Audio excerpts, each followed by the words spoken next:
Қайырлы күн оқушылар! Сіздермен мен нөмірі 231 орта мектебінің бастауыш сынып мұғалімі Баешева Нұргүл Нәтейқызы.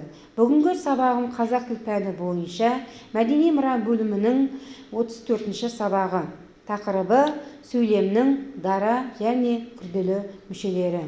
Оқу мақсаты: мәтіннің тақырыбы мен берілген кесте бойынша мәтіннің мазмұнын болжау және өз ойын дәлелдеу. Бұл сабақтан балалар сіздер сөйлемнің дара және күрделі мүшесін ажыратуды үйренесіңдер. Бүгінгі сабағымызды бастамас бұрын балалар сөйлем мүшелері туралы қайталап өтейік. Сөйлем мүшелері дегеніміз не? Әрине, сөйлем құрамындағы нақты сұраққа жауап беріп тұрған толық мағыналы сөздерді сөйлем мүшелері дейміз. Ал оның байланысын қалай табамыз? Сөйлем мүшелері тұрлаулы мүше және тұрлаусыз мүше болып екі топқа бөлінеді. Тұрлаулы мүше бастауыш пен баяндауыштан тұрады, ал тұрлаусыз мүшеге бастауыш пен баяндауыштан басқа мүшелер жатады. Жақсы балалар, ендеше сабағымызды бастайық. Оқулықтағы бірінші тапсырмаға назар аударайық. Бағаның екі жағындағы сөйлемдерді салыстырайық. Бірінші бағандағы сөйлемдер: Ақнұр мұражайға келді. Кесенеде үлкен тай қазан бар. Тай қазанның салмағы 2 тонна. Екінші бағандағы сөйлемдер: Әли әкесімен отырарға келе жатыр. Кітапханада өте үлкен кітап бар. Тәуелсіздік ескерткішінің биіктігі 28 метр. Не байқадыңдар балалар? Әрине балалар, кестедегі қарамен жазылған сөйлем мүшелерін салыстыру барысында біз сөйлем мүшесі бір сөзден де, екі сөзден де жасалатынын байқадық. Міне балалар, сөйлем мүшелері бір сөзден де, бірнеше сөзден де жасалады екен. Демек, балалар, екі сөзден жасалған сөйлем мүшесі дара мүше деп атайды. Ал екі не одан да көп сөзден жасалған сөйлем мүшесі күрделі мүше деп атайды. Екінші тапсырмаға қарайық балалар. Мәтінді мұқият оқып, күрделі мүшесі бар сөйлемді табамыз. Әкем Мұхаммед Құсайын мырзаның өз дегенінен қайтпайтын мінезі бар.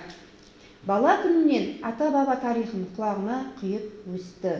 Олардың жүріп өткен жолдарына дейін жатқа білетін. Аталарының іс-әрекеті ол үшін үлкен мәртебе. Солардың халқына еткен қызметін мақтаныш тұтатын. Аталарындай болу оның бала күнінен бергі мақсаты еді. Мына заман оған мүмкіндік беріп пе? Мәулен есіне бірдеңе түскендей үнсіз қалды. Мұхаммед Қайдардың екі көзі ұстазында. Ол үшін одан асқан данышпан жоқ тәрізді. Ал балалар, осы сөйлем мәтіннің ішінен күрделі мүшесі бар сөйлемді табамыз.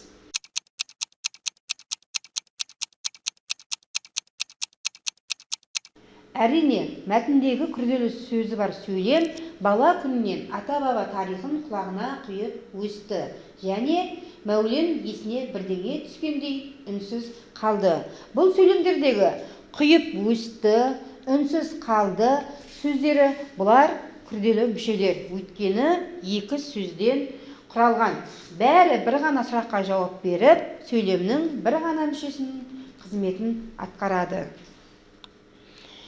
Келесі тапсырма: суреттерге қарап, сөйлемдердің күрделі мүшелерін тауып, қай сөз табынан жасалғанын айтамыз.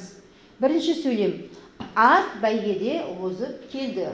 Екінші сөйлем: Байжан сурет салып отыр. Үшінші сөйлем: бақта алмалар көп. Төртінші сөйлем: Әди мен Әзи шахмат үйірмесіне жазылды. Енді балалар, осы сөйлемдердің ішіндегі күрделі сөз бар сөйлемді табамыз. Және ол қай сөз табына жататынын айтамыз.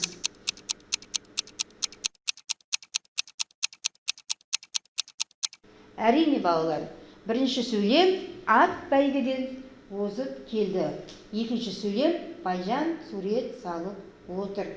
Және бұл сөйлем мүшесі сөз табының етістігіне жатады. Міне балалар, бүгін біз сөйлемнің дара және күрделі мүшелерін ажыратуды үйрендік.